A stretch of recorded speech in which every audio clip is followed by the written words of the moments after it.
Hello and welcome to Low Budget Gaming and welcome to another first Descendant video. So a quick look at the E-Buster build. This is the new SMG that has been added with episode 3, available to farm in the new underwater base dungeon.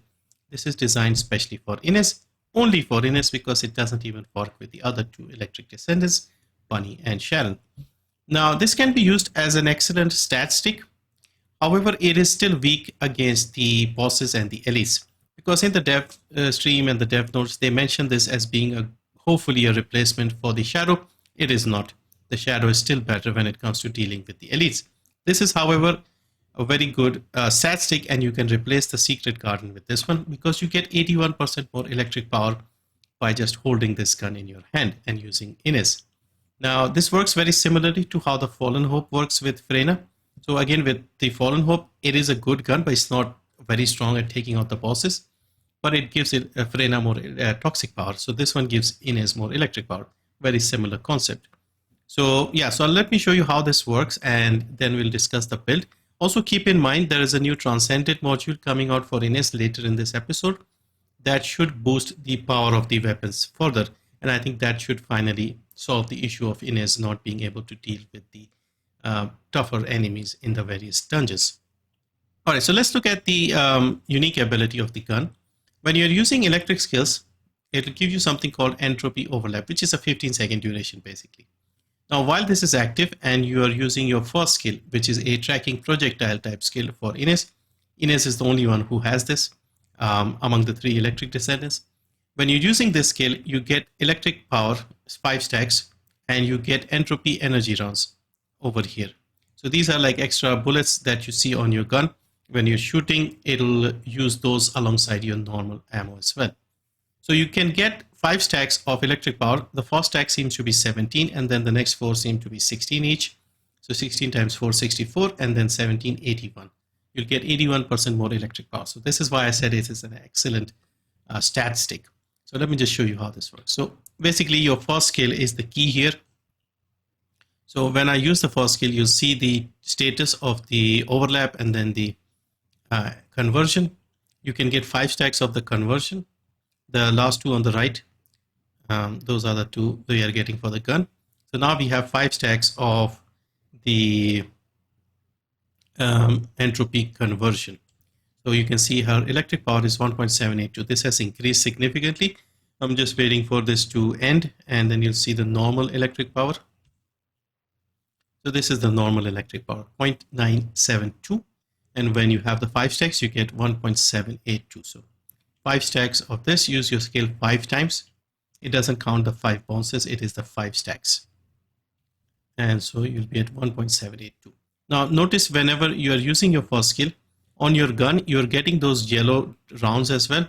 Normally you get 50 per hit, but there is also a inversion perk, especially for this gun, entropy alignment. You'll get a little more, and you'll do a little more multi-hit damage. So you'll get about 65 of those yellow bullets on your gun. So now when you're shooting, it'll use the normal ammo and also use the energy ammo, and you'll do more damage to the enemies. When you're not shooting at an enemy, you're not using up the yellow ammo. So yeah, so this does decent damage, and this is pretty good against the Axion enemies as well as the Axion ships.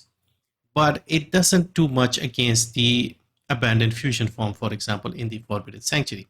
So the shadow is still better for that. So yeah, so that is basically how this works.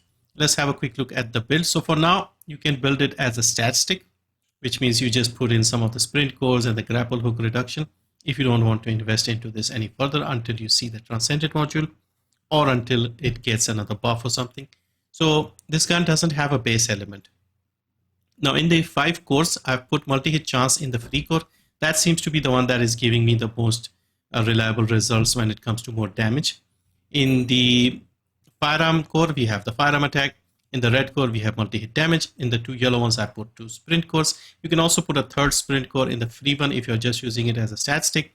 You can also put another firearm attack, which will help with the entropy rounds, energy rounds at the end with the unique ability. You can also put another element there. So you have multiple options. You can put another multi-hit damage if you wanted. And in the options, you have firearm attack, electric attack, multi-hit chance, multi-hit damage. Inside is a very standard multi-hit build once again. So rifling reinforcement, action, reaction, charge amplification, fire rate up. Then we have multi-percussion sight for the multi-hit chance, multi-piercing sights for the multi-hit damage, electric enhancement, electric priority.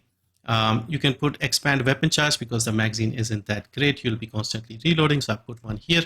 You can instead put something else that you want. I put multi-hit induction. You can put multi-electric conductor, things like that. So multi-hit induction, when you're hitting the weak points, you'll get a 57% multi-hit chance if you land the 10 stacks, 5.7 per stack. So yeah, so this can be helpful as well. You can use this if you have, let's say, more multi-hit damage on the outside, or if you don't have the multi-hit chance in the core. So yeah, so that is basically it. For now, I would say replace the Secret Garden with this one and put sprint cores. She'll be running fast, she'll be doing more damage. She's already really good as a mobber, and she'll just get even better at mobbing with this gun in hand.